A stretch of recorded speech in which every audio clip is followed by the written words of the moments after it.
Hello everyone. Here is my 1973 Kenworth W900. Today I'm going to show you how to adjust the brakes on it.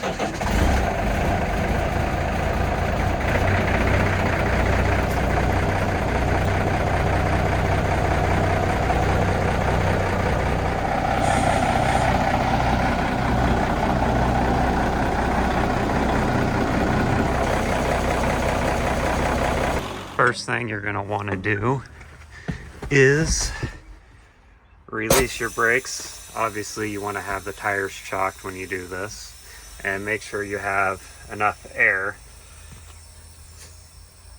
You need to have at least 60 psi. Next thing, locate your slack adjuster, which is this one here.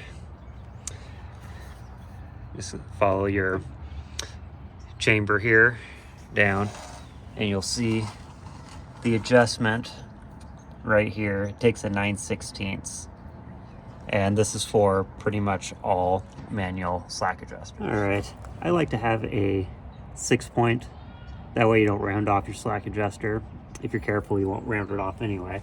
But go ahead and start by tightening your brakes all the way. Okay, now it's tightened all the way.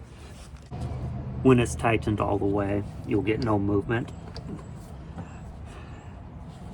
And then all you gotta do is back it off about a half a turn. Wiggle back and forth. Make sure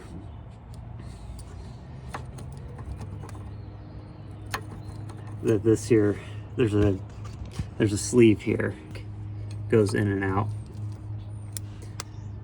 and that keeps your slack adjuster from backing off. Okay, on the back,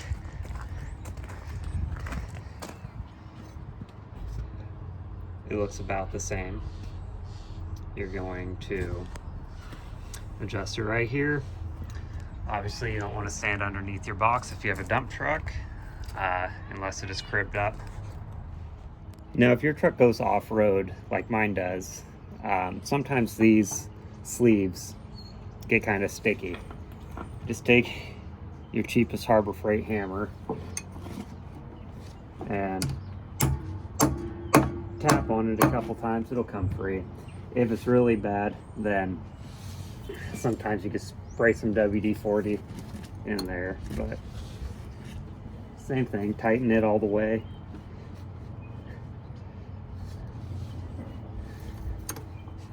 Then back it off half a turn. Make sure the sleeve comes out all the way. Around the back is where your final slack adjuster is. At least on this truck, is right there. I'm going to drop the box to do that one. Makes it a lot easier for me. Go up in the cab, right here, and the box will come down. Here's my tailgate switch, PTO, 13-speed transmission, very basic. That's how I like it. Now this truck has manual slack adjusters. They need to be adjusted once about every 2 weeks or so. I check them once a week just to be safe. The newer trucks pretty much all have automatic slack adjusters. They still need to be checked every once in a while, but I prefer the manual slack adjusters. To replace one of these, it costs 20 bucks. To get a automatic slack adjuster, it costs about 100 bucks. So thanks for watching. I'll catch you on the next one.